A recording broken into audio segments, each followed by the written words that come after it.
नमस्कार, बहुत स्वागत है आपका। आप देख रहे हैं सबसे बड़ा अखाड़ा में हूं आपके साथ शिल्पा तोमर। कोरोना मामलों में ताजा उछाल की वजह से चुनाव आयोग ने फरवरी में होने वाले 5 राज्यों के विधानसभा चुनाव में शारीरिक रैलियों और रोड शो पर फिलहाल 15 जनवरी तक के लिए प्रतिबंध लगा दिया है। इससे जहां राजनीतिक दलों ने डिजिटल रैलियों की तैयारियां शुरू कर दी है, वहीं कुछ दलों में इस बात को लेकर बेचैनी भी है कि कहीं वे तकनीक के इस्तेमाल की दौड़ में पिछड़ ना जाए। जबकि तकनीक प्रेमी पार्टी बीजेपी इसका बेहतर इस्तेमाल करने के लिए वैसे ही तैयार है और जानी भी जाती है। पार्टियों के लिए चुनाव प्रचार करने के कई वैकल्पिक प्लेटफॉर्म्स उपलब्ध है और इसके लिए पार्टी की रणनीतियां भी अलग अलग है और उनकी चिंताएं भी अलग अलग है। बीजेपी चुनाव प्रचार के लिए खर्च और तकनीक के इस्तेमाल के मामले में भी दूसरी तमाम पार्टियों के मुकाबले काफी आगे खड़ी हुई नजर आती है। याद कीजिए जरा, साल 2014 के लोकसभा चुनाव के दौरान जब दूसरी पार्टियों ने सोशल मीडिया के महत्व को समझने में देरी की, बीजेपी ने सोशल मीडिया का ही इस्तेमाल करते हुए जबरदस्त और धुआंधार चुनाव प्रचार किया था। डिजिटल रैली का सपा अध्यक्ष अखिलेश यादव भी विरोध कर चुके हैं। अखिलेश यादव का कहना है कि आयोग को उन पार्टियों के बारे में भी तो सोचना चाहिए जिनके पास वर्चुअल रैली के लिए पर्याप्त इंफ्रास्ट्रक्चर ही मौजूद नहीं है। ऐसे में सवाल उठता है, क्या डिजिटल रैली के लिए तैयार है राजनीतिक पार्टियां? आज की चर्चा इसी मुद्दे पर।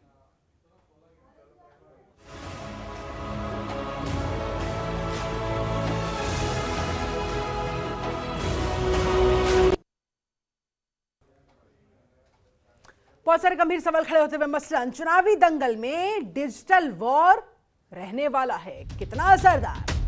बड़ा सवाल। वर्चुअल प्रचार से क्या छोटी पार्टियां जो हैं उनको होगा नुकसान? डिजिटल के दम पर क्या 2022 में बीजेपी होगी 21 साबित?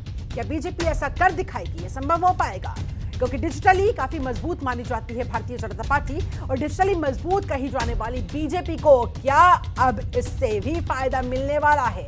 अखिलेश की बजट की मांग, क्या चुनाव आयोग निकालेगा समाधान? 15 जनवरी के बाद मिलेगी छूट या करना होगा और भी इंतजार? कोरोना मरीजों का वोट डालने का प्लान कितना होगा कारगर? आज इन्हीं तमाम सवालों के हम जवाब खोजेंगे।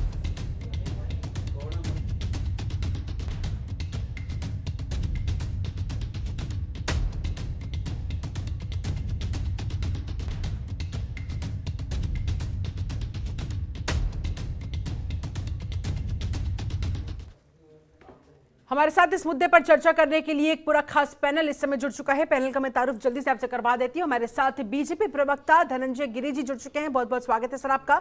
विजय कौशिक साहब हमारे साथ मौजूद है, कांग्रेस नेता है, बहुत स्वागत करती हूं आपका। हमारे साथ आरपीएस मल्होत्रा, आम आदमी पार्टी के प्रवक्ता, वो भी जुड़ गए हैं, बहुत स्वागत है आपका भी। कपिल श्रीवास्तव जी समाजवादी पार्टी का पक्ष रखेंगे, प्रवक्ता है सपा के, बहुत स्वागत है आपका। डॉक्टर डीएस मिश्रा हमारे साथ जुड़ चुके हैं, बीएसपी नेता है, बहुत स्वागत है आपका। डॉक्टर सुनील कौशिक हमारे साथ मौजूद है, वरिष्ठ पत्रकार है, बहुत स्वागत है आपका। डॉक्टर मोहम्मद अमीन हमारे साथ जुड़ चुके हैं, पूर्व संयुक्त निदेशक हैं चुनाव आयोग के, आपका भी बहुत बहुत स्वागत है। चर्चा की शुरुआत डॉक्टर सुनील कौशिक आपके विश्लेषण के साथ, क्या लग रहा है सर, वर्चुअल मोड के माध्यम से, डिजिटल मोड के माध्यम से भारतीय जनता पार्टी अन्य तमाम राजनीतिक दलों से कितनी आगे खड़ी हुई नजर आ रही है? क्या कहते हैं आंकड़े और क्या लग रहा है इस बार, क्या 22 में 21 साबित हो पाएगी बीजेपी इसी डिजिटल मजबूती के दम पर?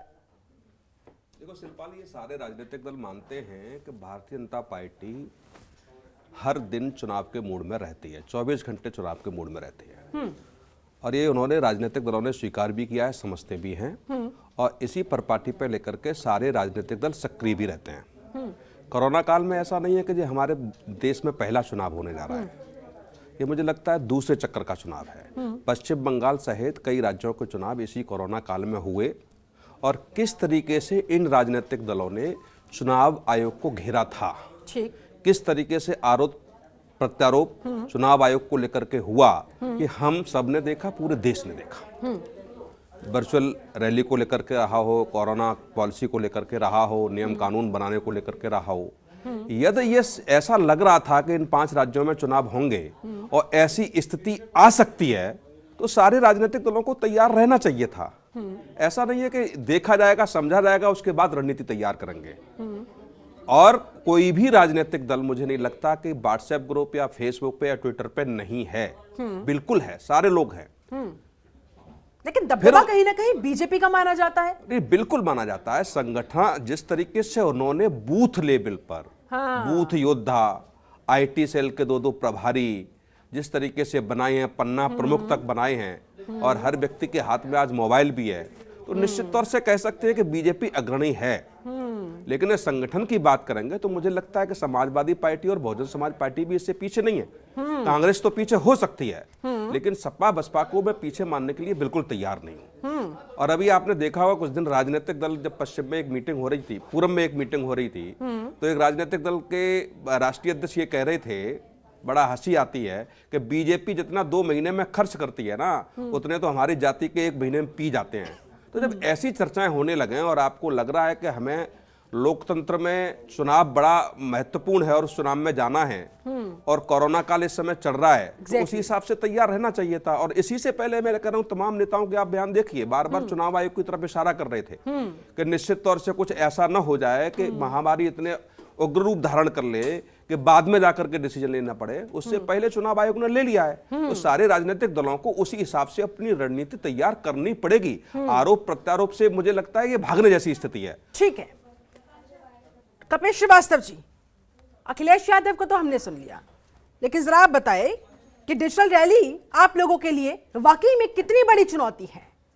कौन कौन से चैलेंजेस आपको फेस करने पड़ेंगे और किस बात का डर सता रहा है?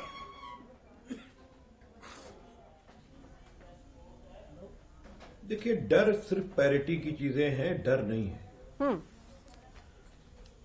हमारे चुनाव के अंदर हमारे देश में यह कहा गया है कि किसी भी तरह की गैर बराबरी नहीं हो सकती है। संविधान में आर्टिकल 14 में 7 वर्षों में भारतीय जनता पार्टी जब सत्ता में आई इधर 2014 से लेके 21 तक, वो विश्व की सबसे अमीर पार्टी है।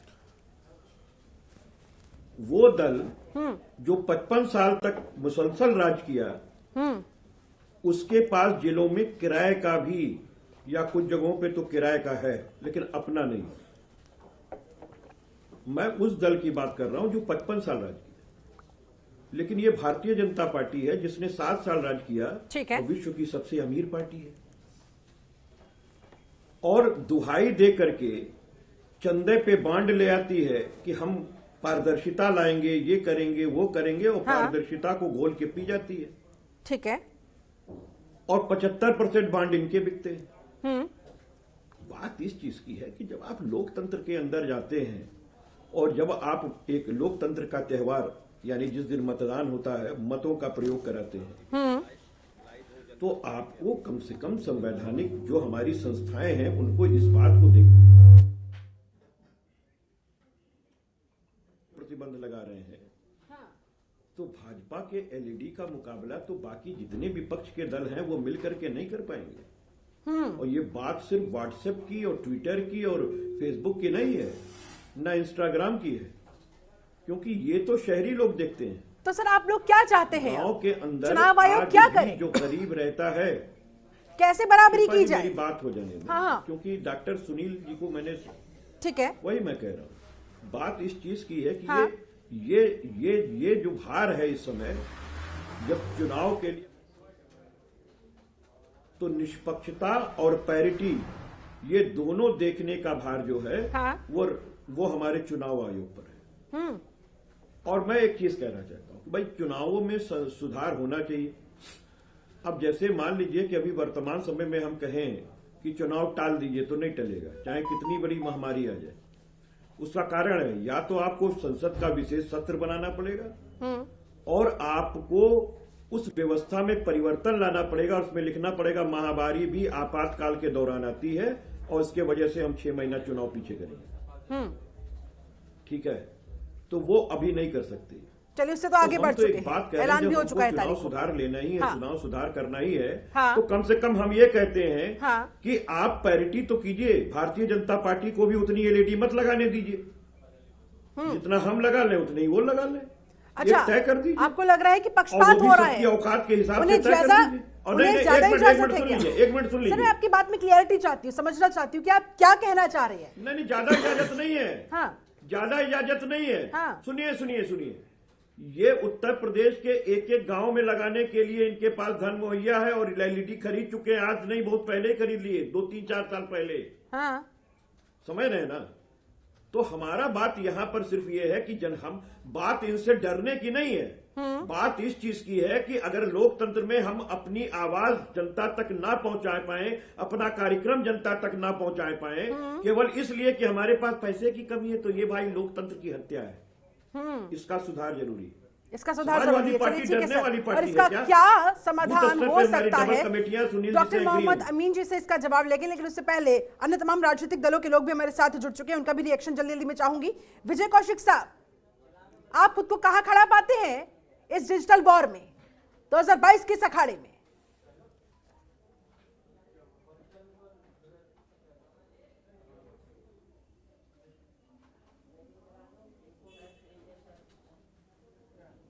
विजय जी, मेरी आवाज आप तक पहुंच रही है?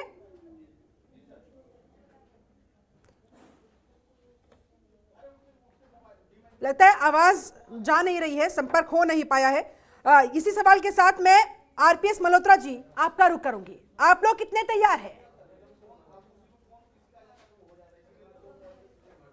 देखिए शिल्पा जी, सबसे पहले तो मैं चुनाव आयोग को बधाई देता हूं कि जैसे पिछली दूसरी कोरोना वेव के समय जो चुनाव हुए थे, हाँ। और चुनाव आयोग पे काफी उंगलियां उठी थी और टिप्पणियां भी न्यायपालिका ने की थी, उसको देखते हुए चुनाव आयोग ने अभी जो कदम उठाए हैं वो सराहनीय हैं।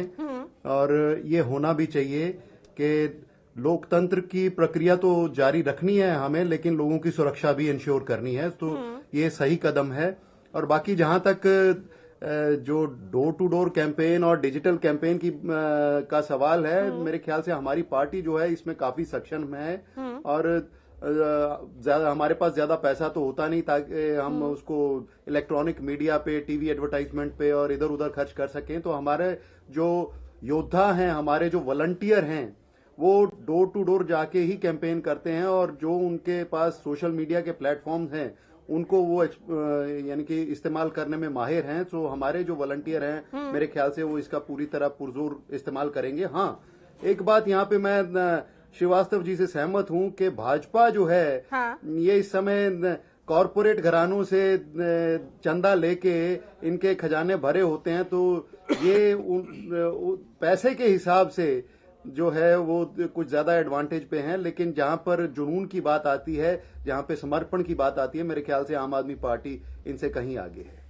चलिए ठीक है, यानी कि कहीं ना कहीं आपको भी वही चिंता सताती हुई जो कपिल श्रीवास्तव जी ने बात कही। डॉक्टर डीएस मिश्रा, क्या आपको भी इसी बात की चिंता है? देखिए, अनफेयर कि भारतीय जनता पार्टी के पास तो है पैसा ना इतना है, कॉर्पोरेट घरानों से पैसा आए और एक पार्टी के खजाने भरे हों। एडवांटेज का जिक्र यहाँ पर कपिल श्रीवास्तव ने किया, आम आदमी पार्टी के प्रवक्ता ने किया। डॉक्टर डीएस मिश्रा, क्या आपको भी यही लगता है?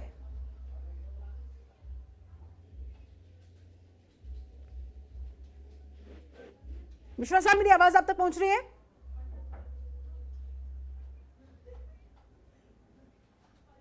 पहुंच रही है आप तक? हाँ सर, आ रही है मुझे आपकी आवाज आ रही है। प्लीज सर जवाब दीजिए। मैं कह रहा हूं कि ये देश की जनता जानती है कि भारतीय जनता पार्टी संपूर्ण धन महंगाई के द्वारा निकाल करके इन मोटे मोटे व्यापारियों से अपने खजाने में भर ली है, जिसके नाते ये आज पूरे देश में डिजिटल कैंपेनिंग के लिए बड़ी बड़ी वैन, जैसा भी हमारे सपा की प्रवक्ता कह रहे थे, खरीद कर रखे हैं। कोई फर्क नहीं पड़ता। नहीं पड़ता। जहां तक बहुजन समाज पार्टी की बात है, हम जड़ से जुड़े हुए व्यक्ति हैं। हमारी पार्टी एकदम बहन कुमारी मायावती जी के जो कार्यकर्ता हैं वो एकदम रूट से हैं। वो अपना एक एक रुपया, एक एक वोट दे करके तो इस पार्टी को खड़ा किए हैं। कहीं पे इस तरह की स्थिति नहीं है। और बहन जी की सोच देखिए, इन लोगों की चाल वो जानती हैं। इनको देखिएगा अंतिम दिन तक ये भगदड़ की डर के मारा ये दोनों तीनों पार्टियां टिकट तक नहीं घोषित कर पा रही हैं। ये क्या चुनाव लड़ेंगी? चुनाव लड़ने के लिए हम लोगों ने आज 2 महीने, 4 महीने, 6 महीने से अपने कैंडिडेट को निकाल दिया है और सारे लोग डोर टू डोर हम लोग पहुंच गए हैं।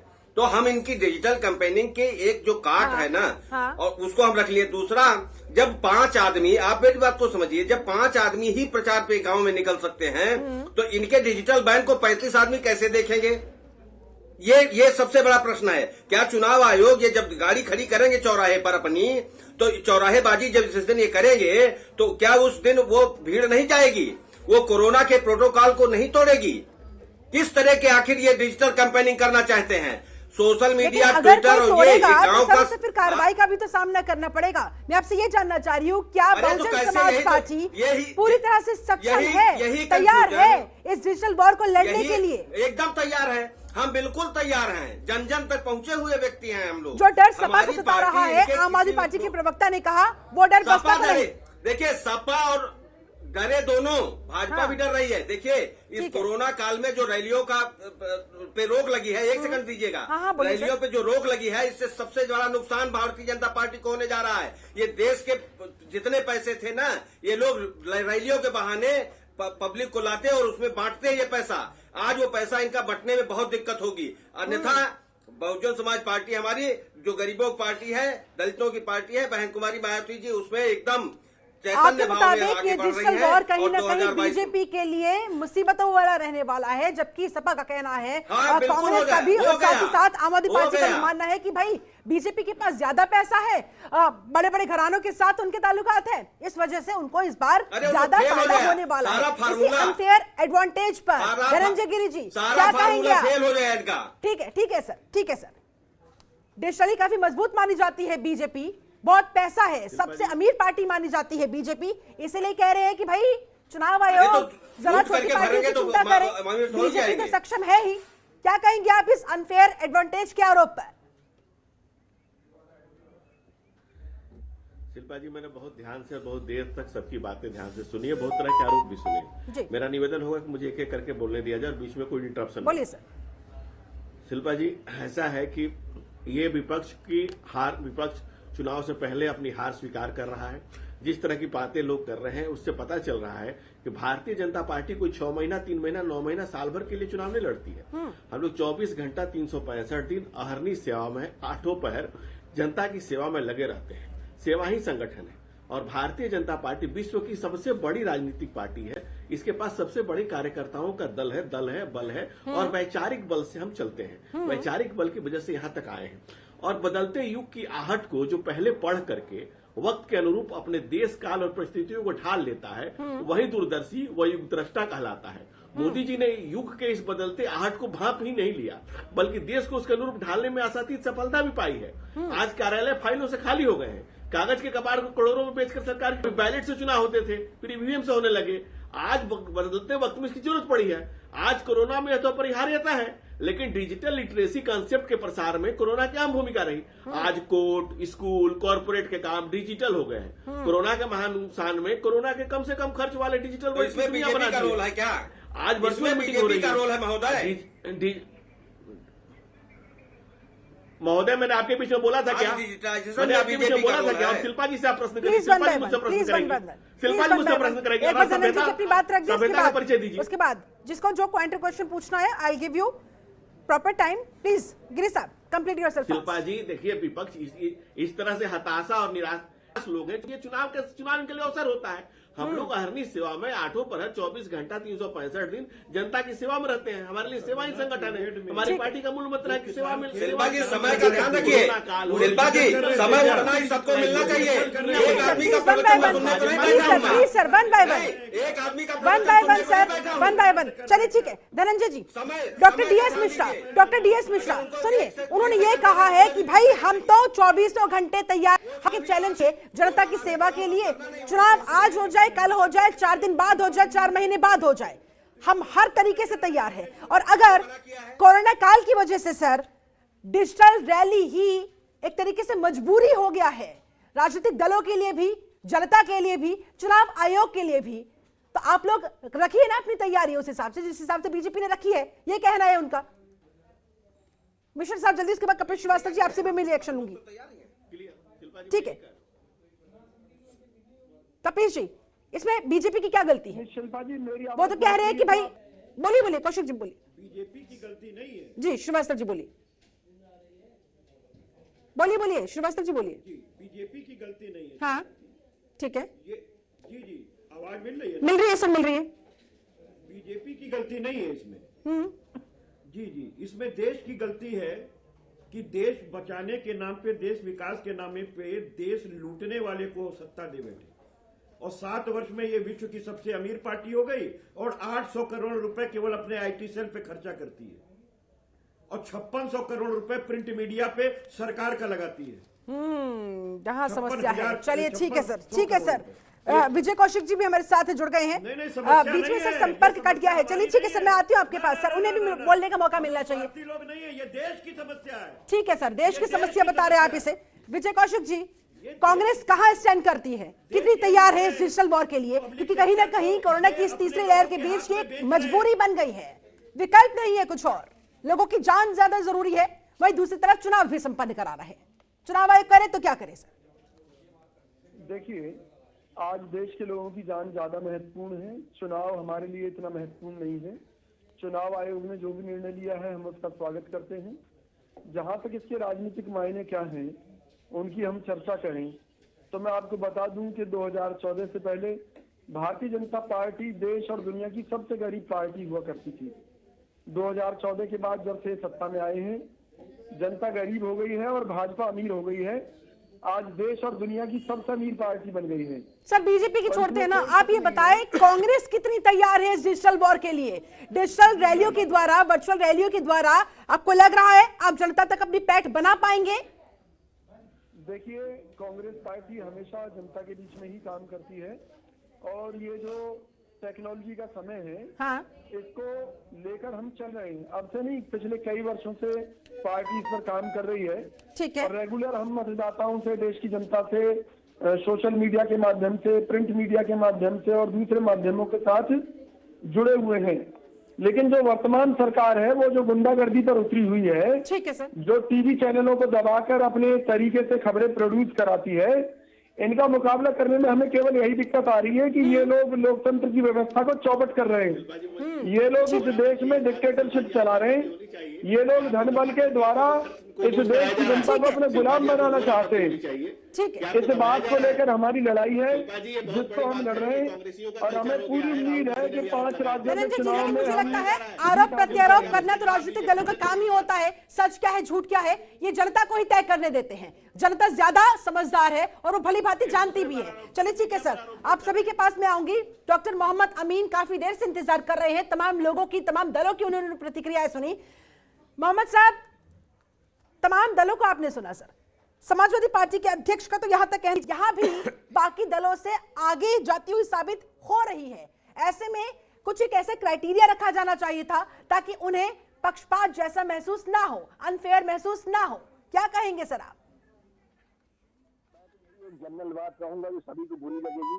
जितने दल हैं, हाँ, रजिस्टर्ड हैं, हाँ, नेशनल लेवल पे भी, स्टेट लेवल पे भी, हाँ, मैं तो ये कहूंगा सब लोग जाए और जाके इलेक्शन कमीशन से कहें कि हमारी क्या स्थिति देश में, उसी हिसाब से सीटें बांट दें।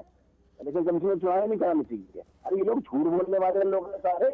जब इलेक्शन कमीशन जाता है तो उस वक्त इस तरह की बातें करते हैं कि चुनाव होना चाहिए, हम जीत रहे हैं, ये है। अब क्या करेंगे जब चुनाव आयोग ने घोषित कर दिया चुनाव, अब जीत रहे हैं, अब हमारा जीत रहे हैं, चलो भाई आप लड़िए चुनाव। चुनाव आयोग की आचार संहिता लग चुकी है, अब वो भी कहना बंद हो गया कि उनके लोग रैली कर रहे हैं, ये कर रहे हैं। हर एक चीज पे जो है चुनाव आयोग ने क्लियर कट रखा है और एक पार्टी के लिए नहीं रखा है, हर पार्टी के लिए कह दिया। ना तो रैली होगी, हाँ, ना कोई इनकी कोई किसी तरह की कोई रैली होगी, हाँ। अब इसके लिए परेशान हो रहे हैं कि वो कैसे लेकिन कह रहे हैं कि भाई बजट का भी तो प्रावधान होना चाहिए ताकि ऐसा ना हो एक पार्टी के पास ज्यादा पैसा हो तो वो अंधाधुंध खर्च कर दे, दूसरी पार्टी के पास ना इतना इंफ्रास्ट्रक्चर है, ना उतने सोर्सेज है, ना इतना पैसा है। शिल्पा जी, जी हमारी बात सुनिए जी, मैं पार्टी का वर्कर नहीं किसी का जी, सुनिए। ऐसा है कि इनको सभी को ये बता दीजिए, हाँ, कि हमारे वहाँ पे ऑब्जर्वर मौजूद हैं, 24 घंटे हमारा इलेक्शन कमीशन मौजूद है, ठीक है, राउंड द क्लॉक, ठीक है, सेंटर में भी। अगर किसी को लगता है किसी की कंप्लेन करनी है, हाँ, चाहे वो रेवेन्यू की कंप्लेंट हो, हमारे रेवेन्यू ऑब्जर्वर है, ठीक है, पुलिस की प्रॉब्लम है, लॉ एंड ऑर्डर की, हमारा पुलिस का ऑब्जर्वर है, सीनियर अफसर, हाँ, कलेक्टर जो होता है आईएएस, उससे सीनियर आईएएस ऑफिसर वहाँ पे जनरल ऑब्जर्वर मौजूद है, ठीक है, वो कंप्लेंट कर सकते हैं, they are absolutely free. Kapil Shrivastava ji कुछ पूछना चाह रहे हैं, जल्दी से सर, उसके बाद मुझे ब्रेक पर जाना होगा। कपिल जी जल्दी से प्लीज। देखिए, अमीन साहब जो बात कह रहे हैं, हाँ, वो समझ से परे है। मैं इसलिए कह रहा हूं कि एक तो वो सबसे पहले ये कहे कि हम किसी पार्टी के प्रवक्ता नहीं है, आप पे किसी ने उंगली नहीं उठाई कि आपको ये कहना पड़े। और दूसरी चीज मैं एक बात पूछ रहा हूं कि जब आप किसी प्रत्याशी के लिए 40 लाख रुपए तय कर दिए तो इलेक्ट्रॉनिक मीडिया पर विज्ञापन पे सिर्फ इतना खर्चा करेंगे। का जवाब मिलूंगे। कपिल श्रीवास्तव जी ने डॉक्टर मोहम्मद अमीन जी से एक सवाल पूछा था कि जैसे भाई प्रत्याशियों के लिए फिक्स कर दी जाती है अमाउंट, एक सीमा तय कर दी जाती है, वैसे ही राजनीतिक दलों के लिए, डिजिटल रैलियों के लिए आखिर क्यों नहीं हो सकता ये? तभी तो ये फेयर गेम हो पाएगा। डॉक्टर अमीन, इस पर आपका जवाब।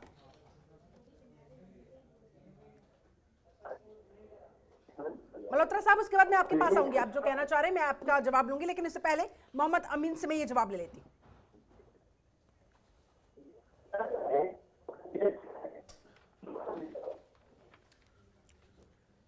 लगता है संपर्क हमारा डॉक्टर मोहम्मद अमीन जी से कट गया है, दोबारा उनसे संपर्क साधेंगे, इसी सवाल का जवाब लेंगे, लेकिन उससे पहले मल्होत्रा साहब कुछ कहना चाह रहे काफी देर से।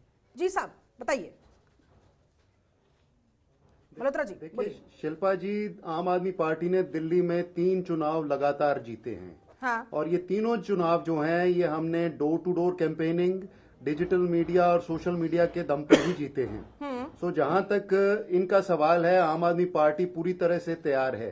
लेकिन मैं श्रीवास्तव साहब के साथ भी पूरी तरह सहमत हूं कि जो राजनीतिक पार्टियां हैं उनके लिए अनलिमिटेड बजट जो चुनाव आयोग ने छोड़ा है कैंपेनिंग का, वो वहां पे कहीं ना कहीं जो एक तो अनफेयरनेस आ जाती है और दूसरा करप्शन के रास्ते भी खुलते हैं।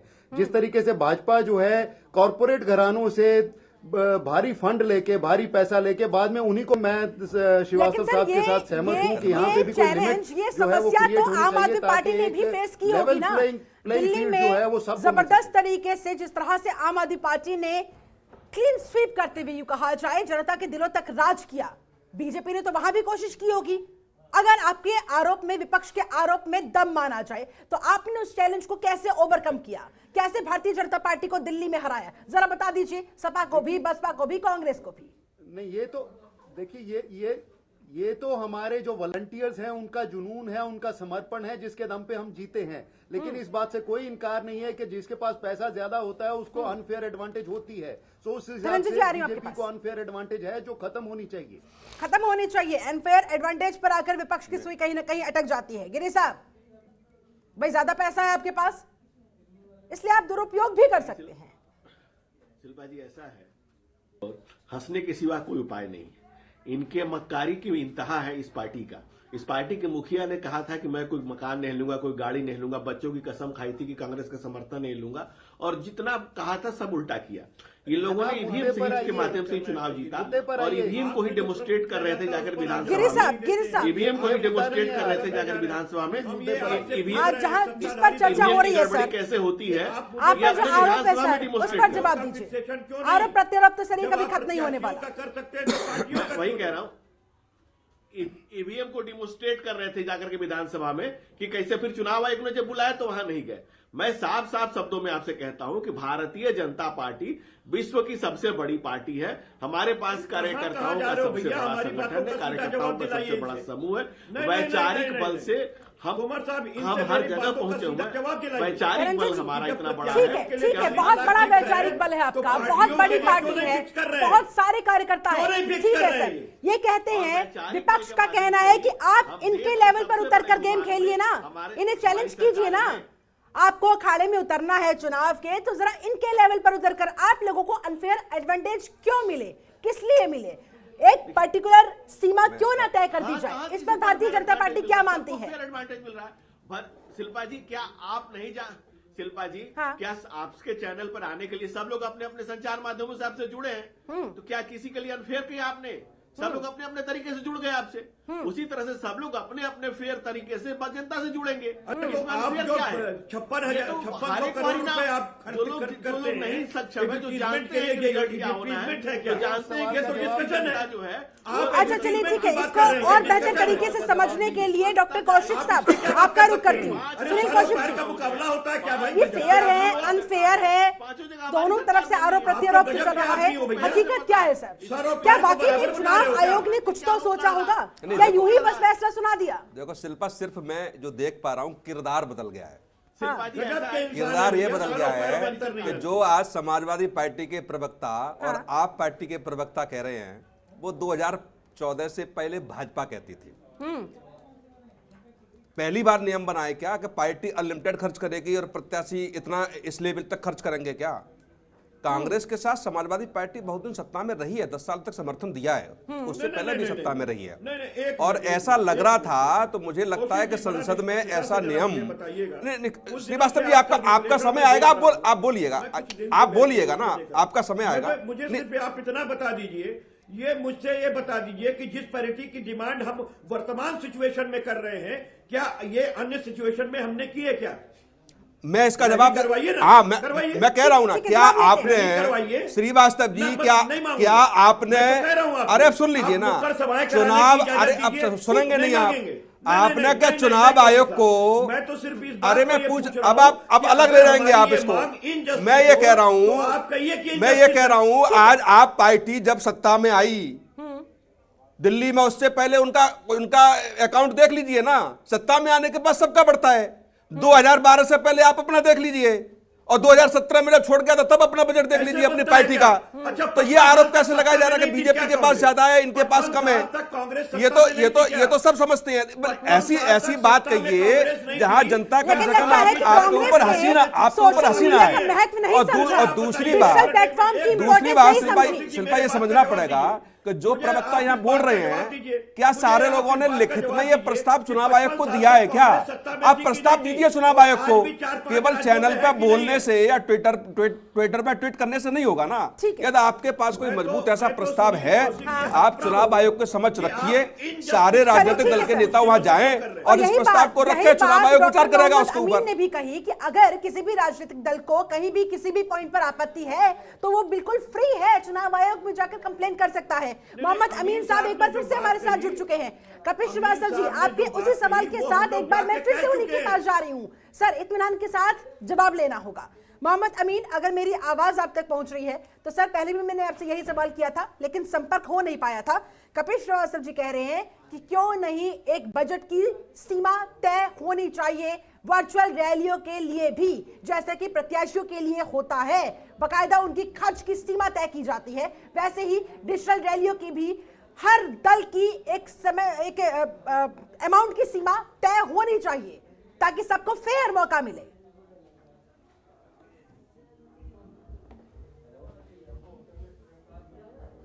मोहम्मद अमीन, मेरी आवाज आप तक पहुंच रही है? नहीं पहुंच रही है। कौशिक साहब, मैं इस पर आपका रिएक्शन लेना चाहूंगी। अगर ये मांग विपक्ष कर रहा है तो क्या गलत कर रहा है सर? और अगर गलत कर रहा है तो कपिल श्रीवास्तव यही तो कह रहे हैं कि बताइए कि हाँ, ये गलत हमारी मांग है। नहीं, मुझे ये बताइए, ये वर्चुअल मीटिंगें या रैलियां नहीं होती, हाँ, तो क्या फिर भी एक लिमिट होती क्या पार्टियों के लिए? तब भी नहीं होती और कभी नहीं रही है। जब आप सत्ता में थे तब आपने ये बातें नहीं रखी। आज आप विपक्ष में इसलिए आप ये बात रख रहे हैं। लेकिन मुझे लगता है कि चुनाव आयोग इनकी बात में दम समझेगा। मुझे नहीं लगता व्यक्तिगत तौर से कि ऐसा होना चाहिए। इसलिए नहीं होना चाहिए कि आपने अभी दूसरे कोरोना काल में जिन राज्यों में चुनाव हुए, ओवरऑल लिमिट तय होनी चाहिए। बिल्कुल होनी चाहिए, एक अपर लिमिट तय होनी चाहिए, बिल्कुल होनी चाहिए। और अगर कोई इसका वायलेशन करे तो उसके खिलाफ कार्रवाई होनी चाहिए, बिल्कुल होनी चाहिए। लेकिन मैं ये कह रहा हूं, ये तब मांग क्यों जब आप विपक्ष में हैं? सत्ता में रहते हुए आपने इस पे क्यों नहीं विचार किया? दूसरी बात, जब दूसरा कोरोना काल की लहर थी तब कई राज्यों में चुनाव थे, उसके बाद संसद सत्र चला, आपने तब भी कोई मांग नहीं रखी संसद में, तब भी आपने कोई ऐसा प्रस्ताव नहीं रखा। लेकिन अब ऐसी परिस्थितियां आ गई है तो आपको लग रहा है कि कोई पार्टी आगे निकल जाएगी, कोई पीछे रह जाएगी। क्यों नहीं रख सकते? हर एक का समय होता है। कौशिक साहब वो कह रहे हैं कि 55 साल तक कांग्रेस, ये तो इसमें गलत क्या है? आपसे निष्पक्षता सोचते हैं कि आप निष्पक्ष राय देंगे, लेकिन इधर भी हमें नहीं पता कि क्या हो गया आपको। मैं तो एक बात पूछ रहा हूं। मैं अब मेरी राय पे भी आप सवाल उठा देंगे कपिल जी। मैं तो ये कह रहा हूं,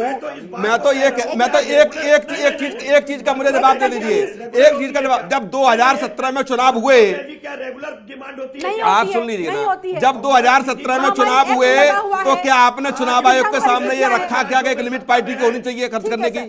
अब देखिए, आप तो भारतीय जनता पार्टी के वोकल पर्सन बन रहे हैं। मैं आपसे बार बार एक बात आग्रह कर रहा हूं कि निष्पक्षता से विश्लेषण कीजिए। मैं निष्पक्षता से ही विश्लेषण कर रहा हूं। अब आपको लगता है कि आपके हिसाब से नहीं है तो सवाल खड़े हो जाते हैं। मैं तो ये कह रहा हूं, मैं तो ये कह रहा हूं, पश्चिम बंगाल में चुनाव के बाद आपके संसद सत्र में कोई प्रस्ताव नहीं लाया आप इस बात को लेकर के।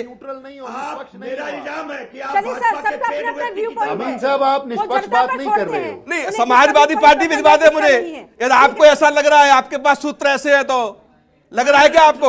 आप भी करते हैं क्या ऐसा? आप भी करते हैं क्या ऐसा? तो आप बता दीजिए। बात करते रहे हैं डॉक्टर टी.एस. मिश्रा। नहीं, बिल्कुल नहीं। मैं ऐसा, अरे कपिल जी, ये थोड़ी होगा कि आप मेरे मुंह में शब्द डाल देंगे। डॉक्टर अमीन एक बार फिर से हमारे साथ जुड़ गए हैं। पार्टी जो डॉक्टर अमीन सर, जो सच था वो कहा, जो है वो कहूंगा। सवाल को लेकर आपस में तू मैंने करने से अच्छा डॉक्टर अमीन हमारे साथ जुड़ गए हैं, उन्हीं से सीधा जवाब ले लेते हैं। डॉक्टर अमीन, क्या मेरी आवाज इस बार आप तक पहुंच रही है? कपिश, बोलिए। डॉक्टर अमीन, सीधा सवाल, विपक्ष कह रहा है कि भाई एक प्लेटफॉर्म क्यों नहीं दिया गया, एक पर्टिकुलर अमाउंट क्यों नहीं फिक्स कर दिया जाता वर्चुअल रैलियों को लेकर भी तमाम दलों के लिए, एक अपर लिमिट क्यों नहीं तय होती जैसा कि प्रत्याशियों के लिए होती है चुनावी खर्च को लेकर? कपिल श्रीवास्तव का ये सवाल है सर आपको। देखिए, इलेक्शन कमीशन का हमेशा ये रूल रहा है कि जो भी गवर्नमेंट की एजेंसीज होती हैं, चाहे वो AIR हो, दूरदर्शन हो, इसके अंदर जो भी स्लॉट्स दिए जाएंगे टाइम के, वो हर पार्टी को बराबर से दिए जाएंगे। और एक चीज और ये भी बता देता हूँ, जितनी भी प्राइवेट चैनल हैं, उनका इन्फोर्स होने के बाद, इलेक्शन कमीशन के ऑर्डर के बाद, सबके ऐड बंद हो जाते हैं, सबके पोस्टर हटा दिए जाते हैं। सर ये बात और हर एक जो हमारे चुनाव क्षेत्र से मिलती हुई चीजें हैं, आचार संहिता लागू होते ही उनकी पब्लिसिटी हटा दी जाती है। समझ में आ रही है, लेकिन वो कह रहे हैं कि अपर लिमिट क्यों नहीं होती है?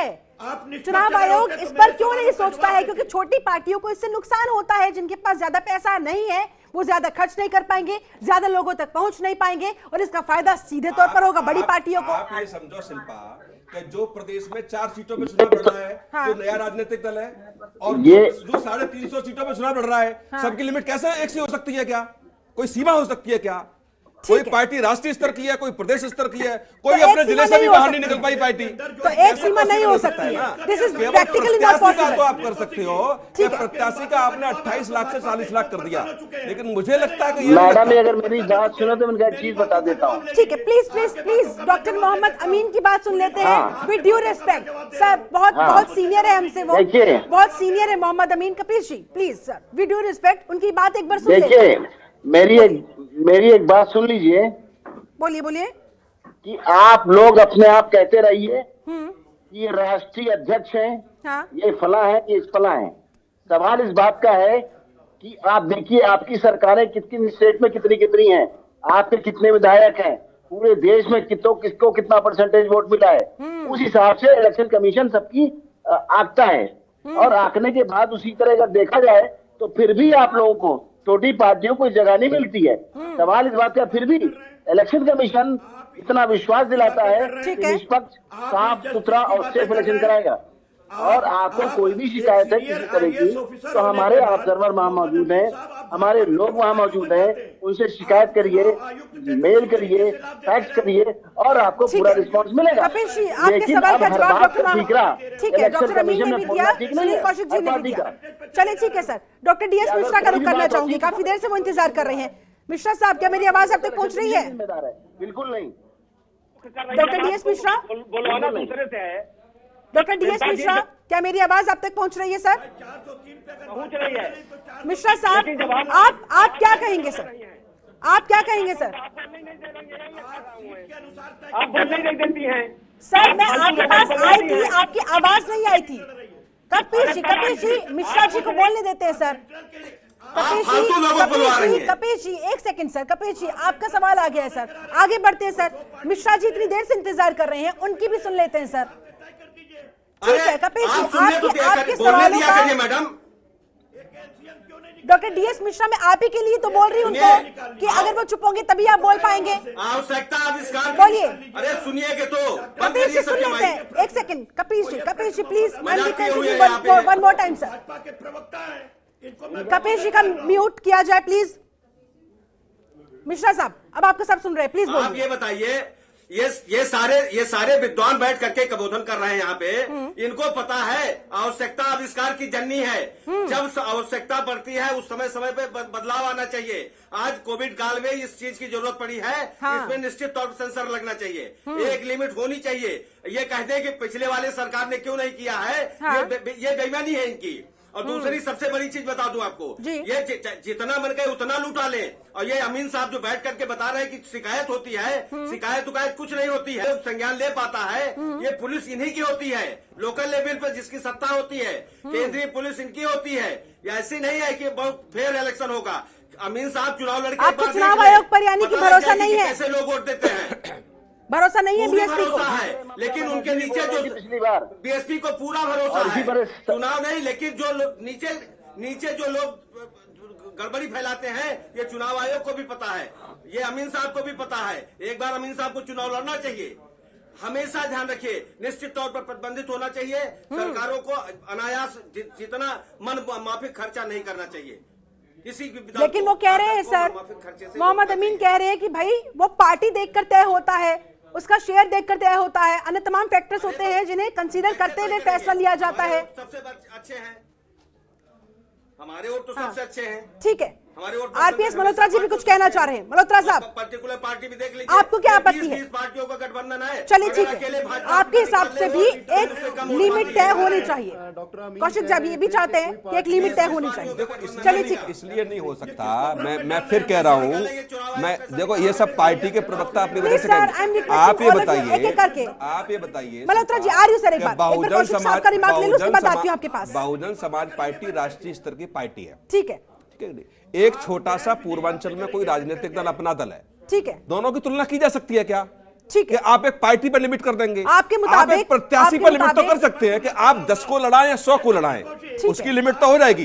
लेकिन एक पार्टी पे आप कैसे, क्या राष्ट्रीय लोकदल के साथ समाजवादी पार्टी का गठबंधन है, क्या दोनों की तुलना कर दी जाएगी कि राष्ट्रीय लोकदल भी उतना पैसा खर्च करेगा और समाजवादी पार्टी भी उतना पैसा खर्च करेगा और बीजेपी भी उतना ही खर्च करेगी? समाजवादी पार्टी 300 में चुनाव लड़ रही है, वो 35 सीटों में चुनाव लड़ रहे हैं, तो दोनों की सीटें कैसे ऐसी हो सकती है? धनंजय गिरी जी विपक्ष तुला हुआ है सर, विपक्ष तुला हुआ है कि सीमित होना चाहिए चीजें, तभी ये पूरा गेम फेयर होगा।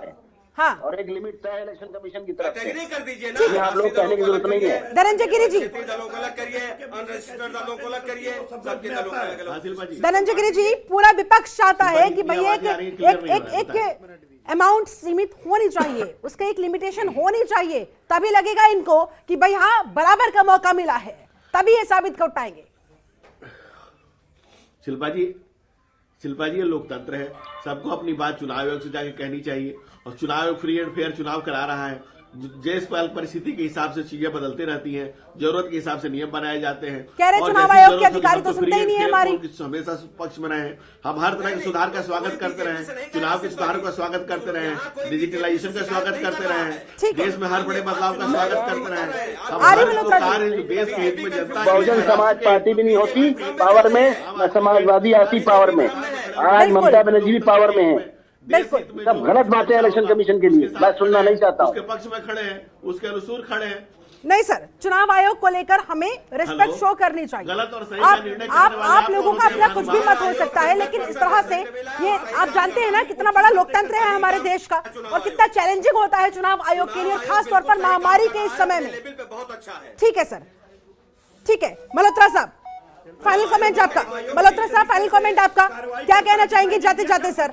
ये डिजिटल वॉर कहां जाती हुई, किसके लिए फायदेमंद, किसके लिए नुकसान साबित होती हुई? क्या कार्रवाई हुई अमीन साहब, आपने क्या कार्रवाई की? ये बात बहुत हास्यास्पद है कि ये कहना कि कोई पार्टी राष्ट्रीय पार्टी है, कोई क्षेत्रीय पार्टी है, इसलिए ये लिमिट फिक्स नहीं की जा सकती। जैसे 40 लाख रुपया एक कैंडिडेट के लिए फिक्स किया गया है, वैसे ही जो पार्टी है वो एक कैंडिडेट पे कितना खर्च कर सकती है ये फिक्स किया जा सकता है। तो उसमें ऐसे ये लॉजिक नहीं चल सकता कि कोई पार्टी राष्ट्रीय पार्टी है, कोई क्षेत्रीय पार्टी है, आधे से ज्यादा आपके जीते अगर हुए करना कैंडिडेट चाहे डिस्क्वालीफाई हो और जाएंगे। प्लेइंग फील्ड देना चाहे अगर तो ये जोड़ किया दिया जा इलेक्शन सकता है। कमीशन ने आपके हेलीकॉप्टर खर्चा कैंडिडेट के साथ में, ठीक है, डिस्क्वालीफाई हो जाएगा आपका इलेक्शन, जीता हुआ इलेक्शन। फॉर योर इन्फॉर्मेशन, ये है इलेक्शन कमीशन। ठीक है, डॉक्टर सुनील कौशिक, बात पे- कपिल जी आ रही हूँ सर आपके पास, प्लीज सर, ऐसे किसी की बात समझ में नहीं आती है प्रत्याशी में जुड़ता है। अमीन साहब बताइए मुझे। सर प्लीज इज्जत के साथ सर प्लीज इज्जत के साथ। सूचना दे रहे हैं, ये गलत बातें हैं। मैं फिर यही बात कह रहा हूं कि मैं इस बात से बिल्कुल करके आए हैं। मैं इस बात से बिल्कुल सहमत नहीं हूं कि एक छोटी पार्टी का बड़ी पार्टी के इक्वल एक सीमा तय कर दी जाए। हाँ। लेकिन जो अभी आपके प्रवक्ता ने कहा, ये बिल्कुल बीच का रास्ता निकल सकता है। ठीक है। कि पर जो जितनी पार्टी प्रत्याशी उतार रही है ठीक है। उसके हिसाब से सेटलमेंट किया जाए चलिए, तो ये रास्ता बिल्कुल निकल सकता ठीक है। है। लेकिन एक छोटी पार्टी और बड़ी पार्टी की लिमिट एकदम कर दिया जाए कि नहीं, समाजवादी पार्टी भी 200 करोड़ खर्च करेगी ठीक है। और अरे, भाजपा भी 200 करोड़ खर्च करेगी, ठीक है। वो पॉसिबल कभी नहीं हो सकता। या लोकदल भी 200 करोड़ रुपए खर्च करेगी, ठीक है। सवाल पैदा नहीं है। प्रत्याशी के हिसाब से होगा, 28 से 40 लाख हुआ है और ये बिल्कुल बीच का रास्ता निकलना आपके चाहिए। और मुताबिक जो इसमें जो दिख unfair रहा कुछ भी है, नहीं है। यदि चलिए, ऐसा ठीक कोई भी है ठीक तो सारे पार्टियों के अध्यक्ष कपिल जाए, श्रीवास्तव लड़े और आराम से जाकर के रखे चुनाव आयोग के जी, सामने। फाइनल कमेंट आपका जल्दी से सर। देखिए, अब ये पैच वर्किंग कर रहे हैं सुनील साहब। मैं तो बहुत सीधी सी बात आपको यही कहा कि जिस तरीके से प्रत्येक सीट पर जो चुनाव लड़ता है प्रत्याशी, उसकी तय की जा रही है, उसी के हिसाब से तय कीजिए। अगर हम 403 सीटों पे लड़ रहे हैं तो 403 के हिसाब से कीजिए, अगर 103 के हिसाब से लड़ रहे हैं तो 103 पे कीजिए। यही तो एलएसएम और क्या होता है, लघुत्तम समापवर्तक। मैंने क्यों कहा कि आप ऐसे निकालिए, तो इनजस्टिस यहां कहा था। लेकिन सुनील साहब चलिए, कम से कम गैरत जागी है आपकी और आपने जस्टिस की बात नहीं, मैंने आपकी बात सुन नहीं पाई है कपिल जी, आप चिल्ला रहे होगे, सुन नहीं पाई है। मैं तो तब भी यही बात कहता, जो आपके प्रवक्ता ने कहा और जो सही बात है, हमेशा मैं वही बात कहता हूं। मैं ये नहीं कह सकता कि तुलनात्मक अध्ययन मैं ऐसा ही कर दूंगा। मैं जो आपने कहा ये मैं सुन लिया होता तो निश्चित तौर से मैंने कह दिया होता कि आप सही कह रहे हैं। फाइनल कमेंट आपका जल्दी से सर। हमने बात रखी थी। मेरा चुनाव आयोग से एक ही निवेदन ठीक है है। कि निश्चित तौर पर अनलिमिटेड खर्च को रोक लगनी चाहिए, ठीक है। सबसे बड़ी चीज। और दूसरी चीज जहां तक रही, चाहे मैं अपनी पार्टी की बात कर रहा हूँ, हमारी पार्टी बेसिक स्तर पर इस तरह के चुनाव से कहीं प्रभावित नहीं है। हमारी पार्टी अपनी तैयारी बनाए हुए है। हम जन जन तक पहुंच करके इस डिजिटल रैली का हम जवाब देंगे। धनंजय गिरी जी, क्या आप जवाब के लिए तैयार है? इस चुनौती के लिए तैयार है गिरी साहब? फाइनल कमेंट आपका। शिल्पा जी, ऐसा है, देश काल परिस्थिति और को देखते हुए हम लोग लोकतंत्र के हिमायती लोग हैं। हर तरह के चुनाव सुधार में जमहूरियत के लिए जो भी बेस्ट से सुधार हो सकती है, जो भी बेस्ट चीजें हो सकती है, उसके हम हमेशा पक्षधर रहे हैं। और हम हमेशा लोकतांत्रिक लोग हैं। हम लोग डेमोक्रेटिक लोग हैं। जिस तरह का भी सुधार हो सकता है, जिस तरह की भी जरूरतें हैं, उसके लिए हम हमेशा तैयार रहते हैं। अब ये तो चुनाव आयोग को तय करना है ना, किस ढंग से क्या मानक बने, किस तरह की। ठीक है डॉक्टर मोहम्मद अमीन, चुनाव आयोग पर पूरे देश की निगाहें और खास तौर पर जिन 5 राज्यों में विधानसभा चुनाव होने वाले हैं, पक्ष की भी, विपक्ष की भी और जनता की भी, आपका फाइनल कमेंट अमीन साहब।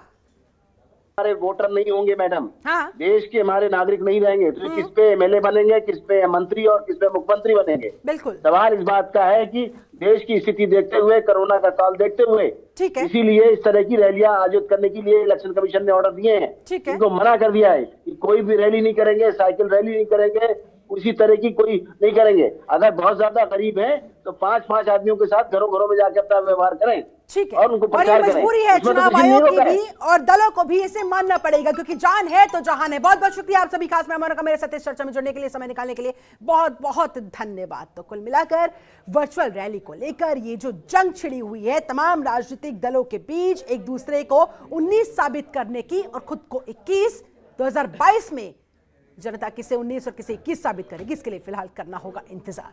फिलहाल मेरे साथ इस चर्चा में जुड़ने के लिए आप सभी का बहुत बहुत शुक्रिया। बने रहिए जनतंत्र टीवी के साथ। नमस्कार।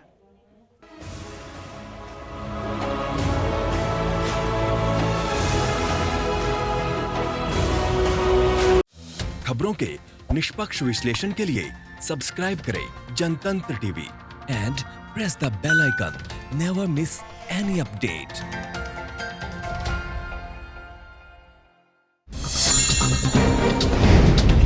डाउनलोड कीजिए जनतंत्र टीवी ऐप को, जो कि अवेलेबल है गूगल प्ले और ऐप स्टोर पर।